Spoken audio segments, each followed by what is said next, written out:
Hello Year 5, it's Mr Hattersley again. We're going to be looking at Black History Month. Every year Black History Month takes place in October, and it's a celebration of the history of people with African origins. So let's get straight into it. So what is Black History Month? Black History Month is a time that we set aside each year to celebrate the achievements of black men and women in the past and today, so it's ongoing. Why do we have Black History Month then? Black people have not always been treated equally simply because of the colour of their skin. So other people have been, black men and women have been horrendously treated just because they have a different skin colour to other people.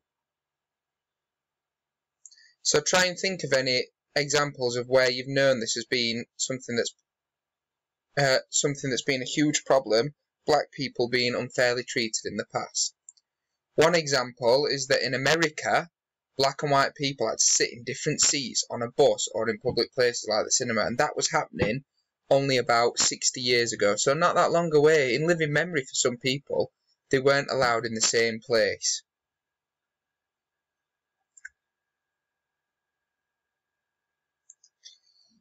Lots of people knew that this was wrong and wanted things to change. In 1926, in America, a man named Carter G. Woodson introduced a Negro History Week, which later turned into Black History Month. In 1987, the first Black History Month took place in the UK. How do you think this made black people feel? So I'll leave it at 2 seconds for you to have a think about that. Black History Month takes place annually, which means every year in October in the UK and in February in America. There is a different theme for each year. The theme for 2019 was Black Migrations, and the different events are planned to take place. So Black Migrations just means where black people have moved across the world. So let's have a look at some famous black men and women. Is there any that you can think of?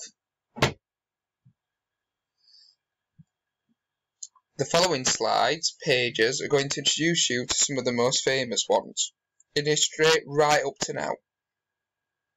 So this is George Washington Carver. He lived from 1861 to 1943. So George Washington Carver was born a slave, which meant he was forced to do lots of hard work that he didn't want to do for absolutely no money.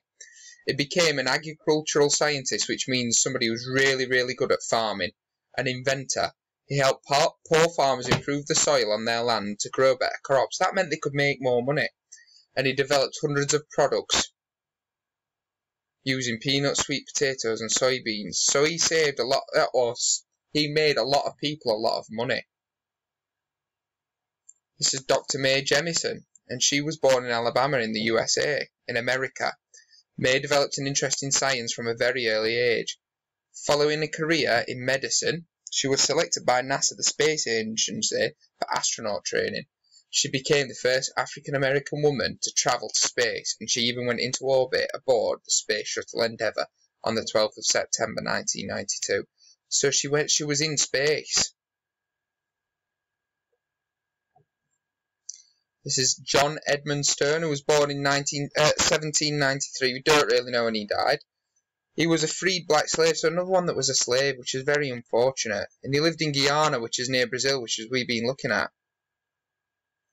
He moved to Edinburgh in Scotland and taught the art of taxidermy. That taxidermy means stuffing animals, dead animals, to make them look lifelike. So you might have seen one in museums before. One of his students was Charles Darwin. Now some of you might have heard of him. And his taxidermy skills and the knowledge that he taught Darwin let people understand, or Darwin understand, the theory of evolution, which is such a huge thing that everyone looks to now. So without John Edmund Stone, Charles Darwin wouldn't have made his huge discoveries, and he wouldn't have been able to study animals. He wouldn't have let us know as much as we do about the world now, as we do. This is Mary Seacole. Now, a lot of you will have looked at Florence Nightingale.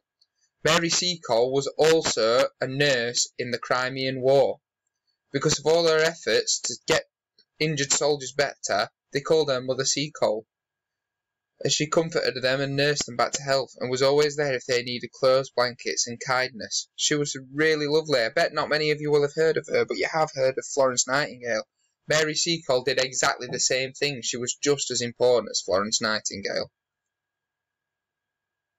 This is Rosa Parks. Now, I know a lot of you will have heard about Rosa Parks before. So she was born in America, and as a child she was used to having to sit at the back of the bus because she has black skin. But she didn't think that this was fair. One day on a bus she refused to give her seat at the front of the bus to a white person just because she was black. So she refused to move, and because of that she was arrested. So just for sitting down she was arrested. She was fined for breaking the rules. But other black people and some white people as well agreed with Rosa, and they decided that the rule that she had to sit in a certain place on a bus just because of the colour of her skin was absolutely ridiculous. And eventually they all formed together to do protests, and that changed the rule so that there was no more separate sections for black people or any other people just because of the colour of their skin. So she was really, really important. And without her, Martin Luther King, who some of you might have heard of as well, wouldn't have been as prominent, as important as he was. This is Nelson Mandela. He was the first black South African president, and he spent 27 years in prison just for trying to change things to make sure that black people and white people were treated equally.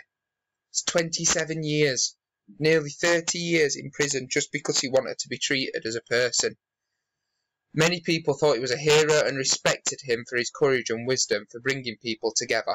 And now South Africa lives in peace, and that's mainly to do with Nelson Mandela. Alice Coachman was an African-American athlete who specialised in the high jump. So in the London Olympics in 1948, she became the first black woman to win an Olympic gold. She was the first ever. It was really important for any black girls who were or black women who were interested in sport. She is a really good role model. This is Barack Obama. He was born in Hawaii, and his father's from Kenya, his mother's from Kansas in America, and he became the 44th American president in 2008. He was the first black man to be the president in the US. So can you imagine how important that is? A country who only 60 years ago weren't even letting black and white people sit in the same places. They weren't allowed to use the same toilets. And then Barack Obama became the president of the entire country. That is massively important. And this is Bishop Wilfred Wood. He was the first black bishop in the Church of England. The Bishop of Croydon, which is a place in London, from 1985 and 2003. In 2004 he was voted second in the 100 Great Black Britons list. So he's massively important. He was the first one to ever have any power in church. So anybody that goes to church or does any other religions, this man has helped massively, and he's a great role model.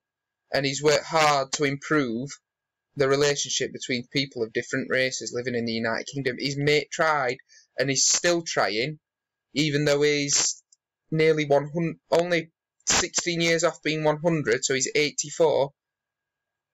He's still working hard to make sure people of different races live peacefully together.